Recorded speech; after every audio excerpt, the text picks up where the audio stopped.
যাতে আর দ্বিতীয়বার না হই, শুধু হই তাকে আমরা বিন্দুমাত্র ছাড় দেব না। আসসালামু আলাইকুম, আশা করছি সবাই ভালো আছেন। তো গত পরশুদিন আমি আমার ফেসবুক পেজে একটি ভিডিও আপলোড করেছিলাম কাচ্চিডাইন ভৈরবের। সেখানে আপনারা বিশেষ করে ভৈরববাসীরা আমাকে কিন্তু ভুল বুঝতেছেন ভাই। তো এই জন্য এই ভুলটা ভাঙানোর জন্য আমি এইভাবে আসলাম আপনাদের সাথে কথা বলতে। সেটা হচ্ছে ওই ভিডিওর মধ্যে আমি দুইটা টার্ম ইউজ করেছি, মানে দুইটা শব্দ বলেছি আমরা। একটি হচ্ছে যে ভৈরবের মতো জায়গায় বা ভৈরবের মতো গ্রামে হচ্ছে কাচ্চিডাইন চলে এসেছে, এই জন্য ভৈরববাসীরা অনেক বেশি লাকি। তো এটার কারণে ভৈরববাসীরা যারা আমার ভিডিও দেখেন, আমাকে পছন্দ করেন, তারা আমাকে ভুল বুঝতেছেন এবং আমার কমেন্ট বক্সে এবং হচ্ছে ফেসবুকে মিন বক্সে গালাগালি করতেছেন, ঠিক আছে। তো এটার জন্য আসলে বিষয়টা বলা যে আসলে কি হয়েছে। আসলে আপনারা আমাকে সত্যিই ভুল বুঝতেছেন ভাই। কারণটা হচ্ছে যে আমি কখনোই ভৈরবকে ছোট করার জন্য বা আপনাদেরকে ছোট করার জন্য, আপনাদেরকে অপমান করার জন্য কোনো ধরনের কোনো কিছু বলি নাই। আপনাদেরকে গ্রাম বলার উদ্দেশ্য আপনাদেরকে ছোট করা না। এই গ্রামটা হচ্ছে মেটাফরিক অর্থে বলা হয়েছিল, যেটা রূপক অর্থে বলা। ভৈরবে কাচ্চিডাইনের মতো একটি ব্র্যান্ড চলে এসেছে। কাচ্চিডাইনের আগে কিন্তু অন্য কোনো কাচ্চির ব্র্যান্ড ভৈরবে নাই আমার জানা মতে।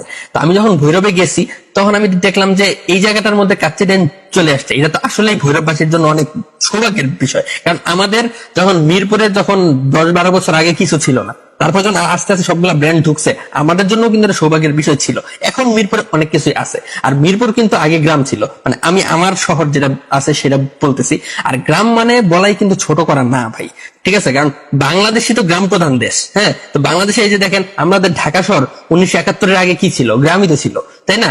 আর সব তো গ্রাম থেকে আস্তে আস্তে আধুনিক শহর হয়, হ্যাঁ। এটা যেমন আমাদের গ্রামটা হচ্ছে আমাদের ঐতিহ্য, তো এটা যেমন আমাদের জন্য ভালো, আবার আরেকদিক দিয়ে খারাপ কিন্তু, যে আমাদের নিজস্বতা, আমাদের ঐতিহ্যটা কিন্তু আস্তে আস্তে হারায় যাচ্ছে আধুনিকতার ছোঁয়ায়। তো ওইটার সুবাদেই কিন্তু আমি বলেছিলাম যে গ্রামের মতো জায়গায় বা এখানে হচ্ছে কাচ্চিডাইন চলে এসেছে, কিন্তু আসলে কিন্তু ভৈরবকে উদ্দেশ্য করে আমি কোনো কিছু বলি নাই। আর ভৈরব কখনোই গ্রাম না, ঠিক আছে। ভৈরব একদম আধুনিকতা, সব ধরনের ছোঁয়াই ভৈরবে আছে। আমি যাওয়ার পরেও গিয়ে অবাক হয়েছি যে ভৈরবেও এখন সব ধরনের ব্র্যান্ড কিন্তু আসতেছে আস্তে আস্তে। সো এবং আধুনিকতা সব ধরনের ছোঁয়াই আছে ভৈরবে, যেটা বললাম। সো গ্রাম আপনাদেরকে বলা আমার উদ্দেশ্য না এবং আপনাদেরকে অপমান করাও আমার উদ্দেশ্য না। আপনারা, আমরা বাংলাদেশের নাগরিক, এটা হচ্ছে সব থেকে বড় পরিচয়, ঠিক আছে। আর ভৈরব হচ্ছে আমার একটা সফট কর্নার এমনিতেই ভৈরবে আছে। এটা কেন আছে সেটা নাই বা বললাম। তো ব্যাপারটা হচ্ছে এটাই যে আমি এবং আমার টিম কখনোই আপনাদেরকে অপমান করার উদ্দেশ্যে, কোনো ছোট করে কথা বলার উদ্দেশ্যে কোনো কিছুই করি নাই। ভিডিওটা সম্পূর্ণভাবেই প্রমোশনের ক্ষেত্রে, আমরা যেহেতু কাচ্চিডাইনে খেতে গিয়েছি এবং কাচ্চিডাইন তো কাচ্চির ব্র্যান্ড, আপনারা সবাই জানেন। সো ওইটা প্রমোট করার জন্যই কিন্তু সেইভাবে কথাটা উপস্থাপন করা আর কি।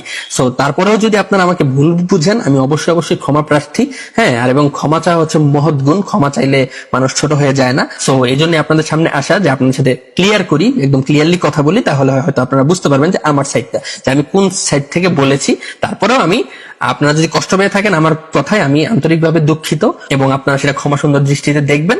তাহলে ইনশাল্লাহ আমাদের জন্য দোয়া করবেন, যাতে আমরা সামনে সবকিছু বিচার বিবেচনা বিশ্লেষণ করে আগাতে পারি আর কি।